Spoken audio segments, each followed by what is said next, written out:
বেলাল রাদিয়াল্লাহু আনহু এসে ডাক দিতেন, তিনি গিয়ে মসজিদ নববীতে নামাজ পড়াতেন। ফজরের নামাজও হতো লম্বা, কেরাত হতো লম্বা। নামাজের পরে আবার সাহাবীদের সাথে কথাবার্তা বলতেন, দিনী বিষয়ে মোজাকারা করতেন।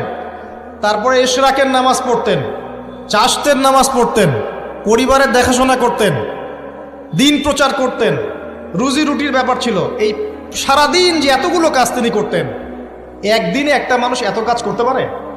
তো নবী সাল্লাল্লাহু আলাইহি ওয়াসাল্লামের জীবনের বরকত আমার জীবনের বরকত কি সমান? তাহলে বলেন, বরকত কি আমি চাক্ষুষ জ্ঞান দিয়ে প্রমাণ করতে পারবো? এরকম অনেক বিষয় আছে ইসলামে যেটা চাক্ষুষ জ্ঞান দিয়ে প্রমাণ করা যায় না। কবরের আযাব দেখেছেন?